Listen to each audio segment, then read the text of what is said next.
नमस्कार. आजच्या या विशेष विश्लेषणात आपण महा-टी-ई-टी परीक्षा क्रॅक करण्याची पूर्ण ब्लूप्रिंट आणि तिची मास्टर की उलगडणार आहोत.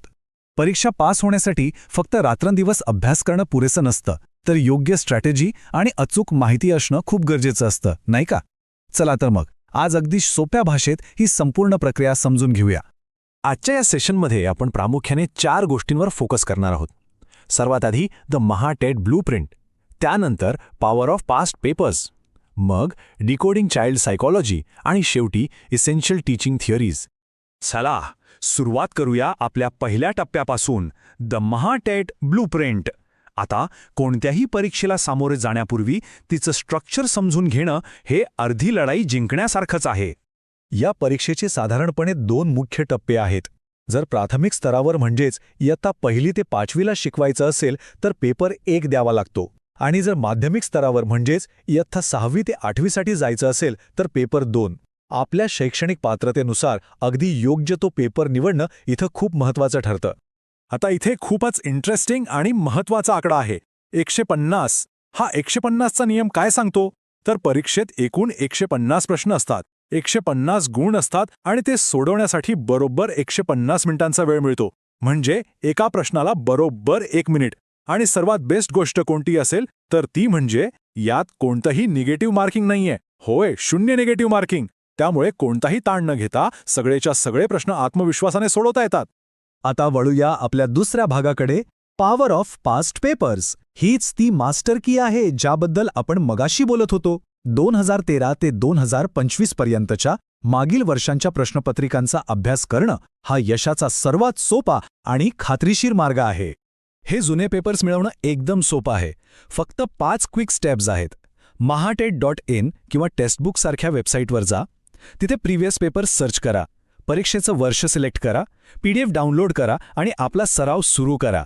अगदी झटपट होणारी ही प्रोसेस आहे आणि अभ्यासाची पहिली पायरीसुद्धा. पण इथे खूप मोठा प्रश्न असा उभा राहतो की जर आपण या मागील वर्षांतील बालमानसशास्त्राच्या 270 प्रश्नांचं खोलवर विश्लेषण केलं तर त्यातून नेमके कोणते लपलेले पॅटर्न्स समोर येत आहेत? फक्त वरवरचा अभ्यास पुरणार नाहीये, त्यामागचं लॉजिक समजून घ्यावं लागेल. आणि याच प्रश्नाचं उत्तर दडलंय आपल्या तिसऱ्या भागात, डिकोडिंग चाइल्ड सायकॉलॉजी. महा-टेटच्या पहिल्या पेपरमध्ये बालविकास आणि अध्यापनशास्त्रावर सगळ्यात जास्त भर दिलेला असतो. यामध्ये सगळ्यात आधी नाव येतं थॉर्नडाईक यांचं आणि त्यांच्या ट्रान्सफर ऑफ लर्निंग म्हणजेच अध्ययन संक्रमणाच्या सिद्धांताचं. हे एकदम सोपं आहे. समजा आधी सायकल चालवायला शिकलोय आणि आता तीच बॅलन्स करण्याची सवय मोटरसायकल शिकताना मदत करत असेल तर त्याला अध्ययनाचं संक्रमण म्हणतात. आपलं जुनं ज्ञान नवीन ज्ञान घेताना कसं उपयोगी पडतं हे यात अगदी अचूक सांगितलंय. आता यात 2 महत्त्वाचे प्रकार आहेत.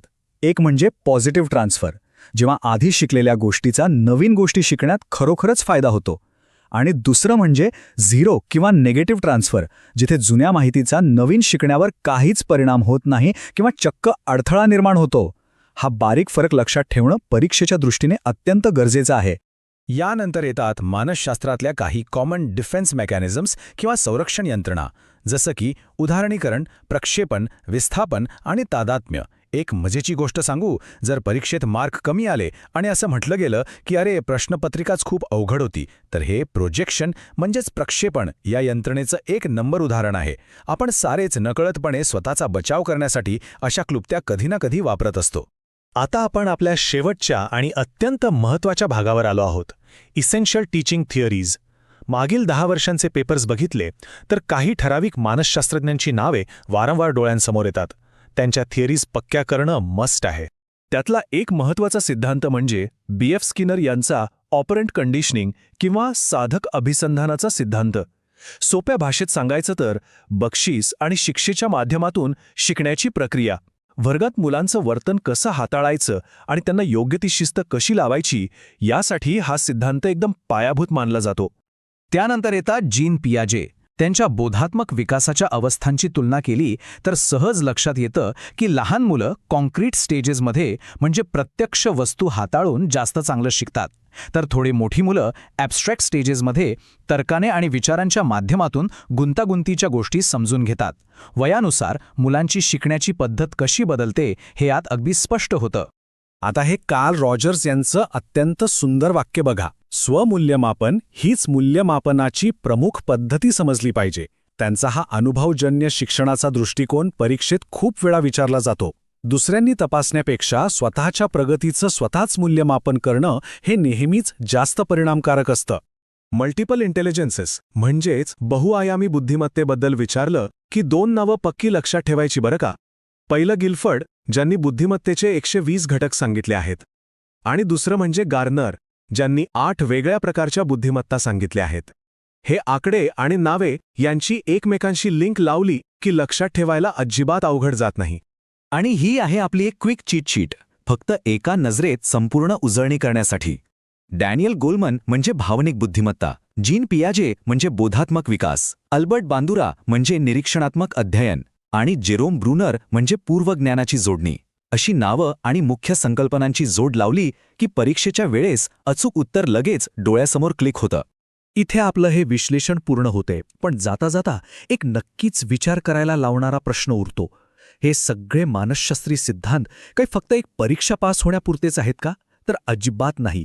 भविष्यात एक आदर्श आणि खऱ्या अर्थाने उत्कृष्ट शिक्षक घडवण्यासाठी हे सिद्धांत आपल्याला एक वेगळीच दृष्टी देतात. याच सकारात्मक विचारासोबत आपण हे सत्र इथेच थांबूया. पुन्हा भेटूया अशाच एका नवीन माहितीपूर्ण विश्लेषणासह.